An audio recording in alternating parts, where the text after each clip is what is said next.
Morning, कशा आहात तुम्ही सगळे? आय होप तुम्ही सगळे मस्त आणि मजेत असाल. आज ना संध्याकाळी डीमार्टला गेला होतो, पण त्या अगोदर ना दिवसाची सुरुवात छान अशी देवपूजा करून केली. त्यानंतर आज तन्वीच्या टिफिनला ना मस्त असा उपमा आणि शेंगदाण्याचा लाडू दिला होता. त्याचाच नाश्ता आम्ही सुद्धा करून घेतला. त्यानंतर दुपारी ना काही एक्स्ट्राची कामं करायची होती. ढोकळ्याचं पीठ दळून आणलं होतं, त्यालाच इकडे डब्यामध्ये भरून ठेवलं. आणि हे जास्वंताचं आणि पांढऱ्या फुलाचं झाड ना मला मोठ्या कुंडीत ट्रान्सफर करायचं होतं. त्याच्या कटिंग लावल्या होत्या, त्या खूप छान ग्रोथ झाल्या होत्या. म्हटलं यांना आपण मोठ्या कुंडीत ट्रान्सफर करूया, जेणेकरून त्या छान वाढतील. त्यासोबतच इकडे खूप सारा पसारासुद्धा झाला होता. आता मम्मी काही काम करते आणि तन्वी मदत करणार नाही असं तर होतच नाही, त्यामुळे तिची ना अशी काहीशी मदत चालू होती मला करणं.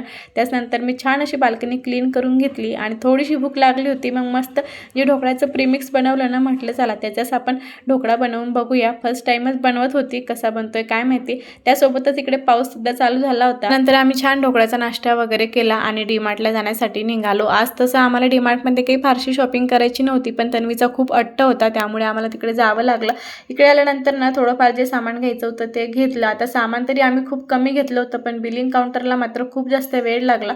त्यानंतर बाहेर आलो आणि बाहेरून ना मला तन्वीसाठी डेली यूजसाठी काही पॅन्टी वगैरे बघायच्या होत्या, तेच मी इकडे बघत होती. तन्वीसाठी आणखी काही वस्तू घ्यायच्या होत्या, त्यासुद्धा मी घेऊन घेतल्या. त्यानंतर घराकडे निघालो. आता दिवसभरात कितीही फिरलो तर दिवसाचा शेवट मात्र तन्वीच्या होमवर्कनेच होतो. चला, असा होता आजचा दिवस. व्हिडिओ आवडल्यास फॉलो करायला विसरू नका. बाय.